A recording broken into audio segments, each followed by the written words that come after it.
Hello everybody, I am Liz, and today I want to stroll down memory lane and really just appreciate my almost 4 years. It'll be 4 years on Booktube, and also about the 6 years of me watching Booktube and gaining all of your recommendations, your thoughts and feelings on books. And so I want to talk about the 10 books out of the 53 books, series, authors, etc. that I have read in these 4 years, all because of you guys. So first, I have to talk about the book that brought me to Booktube, that made me decide to create a Booktube, that really made me stick around these 6 years. And that is The Kiss of Deception by Mary E. Pearson. It was raved about by Sasha Ellsberg from A Book Utopia, and she was just so candid about it. She was so enthralled and in love with the book that I had to read it. And read it I did. I enjoyed it. And then I created my channel after book 2, The Heart of Betrayal, came out. And I have been here ever since. Next, we have a book that so many people recommended, but I particularly read it because of Katie from Katie Loves to Read. Another huge inspiration for me creating my channel, and that was Station 11 by Emily St. John Mandel. Now, I didn't love this story as much as Katie did, but I still really enjoyed a lot of the elements in this story. I really enjoyed learning about a few of the characters and how they go about this post-apocalyptic, fever-ridden society. And from its beginning to its present, it was very fascinating, very interesting, and I still hold on to this book because of what it means to me and just my memories and thoughts and feelings that are attributed to this book. Next, we have Ruby Red by Kristen Gear. This was a book I read specifically because of Red from Little Red Reader. The way she talked about the book, the way she reminisced about the book, even with its terrible 2000s YA tropes and the super insta-lovey romance.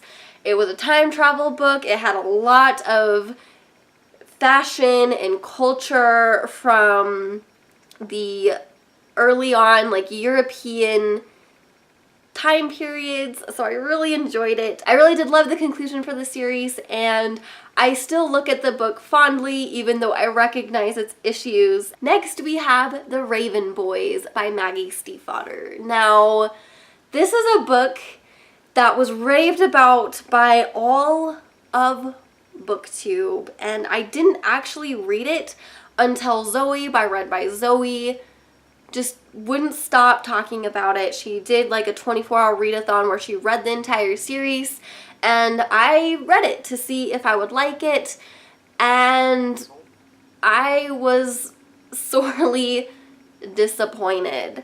I really struggled with the first half of the book, and by the time I was ready to DNF it, I binged the second half, and its ending crushed me. Like, I had so many issues, and so I sadly will not continue with the series, but I still really love people like gushing about it and talking about it because I saw a lot of really great elements of the story.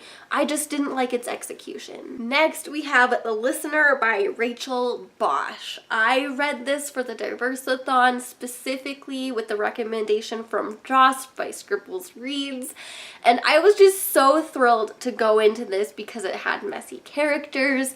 It was a therapist treating a person who was confused about their gender identity, and it led to all these issues. Everything was so convoluted, and I ended up, right after reading the book, I was conflicted in my feelings, but the more I thought about it, the more I sat on it, the more I reminisced about the story, the more I took from it, and the more I loved it.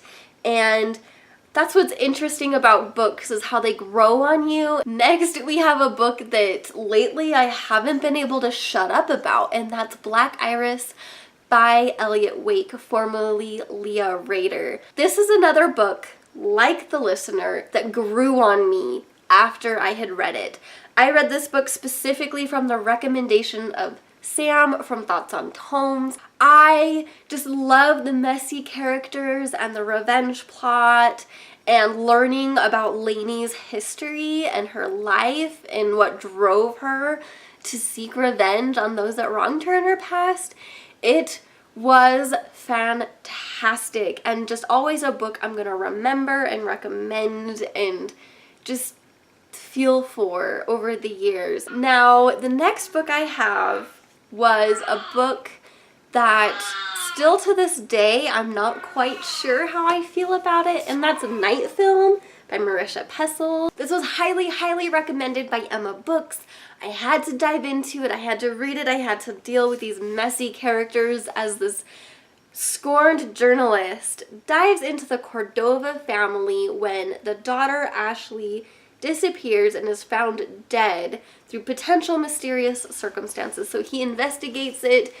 So many things happen. He's kind of a drunk, so obviously he is a very unreliable narrator. It was very interesting, but at the same time, the ending is so convoluted that I still to this day have no idea what I read, in the sense that I have no idea how I feel about it. I know I look at it positively, but at the same time, so confused.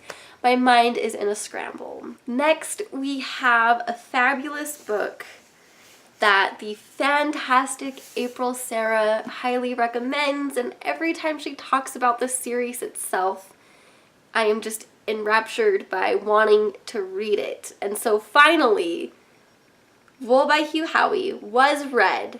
I finished it the beginning of this year, and I can't believe I held off on reading this book for so long because I loved every single page, the plots, the political intrigue, the deception of the leaders in the community of the silo was just so intense and so fantastic. Next, we have a book that was raved about all last year from everyone. It landed on so many favorite reads of 2018, and that's Children of Blood and Bone by Tomi Adeyemi.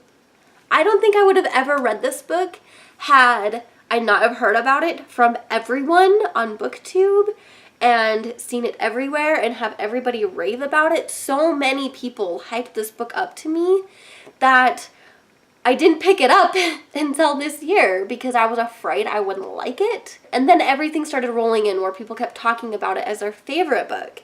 And then I even got my friend to read it, and she finished it well before I did, and I'm talking months, because she read it last year, not this year. And she told me I had to read it because I put her into a cliffhanger hangover, and I had to experience it just like her. Finally, we have book 10, the last book that I'm going to talk about in this nostalgic think about, which is another book I've talked about quite frequently because I loved it so much, and that is The Book of M by Pang Shepard. This was highly recommended by Kat from Brews and Reviews. I read it, and I am so happy I did, because the shadowlessness, the mythology, the history, the reasoning behind it, and how they lose their memories because memories are tied to shadows, the magical abilities that they gain as they lose their memories. It was just so interesting, so fascinating. So thank you for watching this trip down memory lane as I talk about books that I specifically heard about because of Booktube. You guys gave me recommendations. I followed through, read them, loved them, or loved parts of them. And I will continue to love and adore your recommendations. Please let me know in the comments down below if you've read these stories, what you feel about them, and also if you have some recommendations for me. What are some stories that you don't think a lot of people are talking about on Booktube, but you really love them? Please let me know down below, and I will read those books and tell you what I think.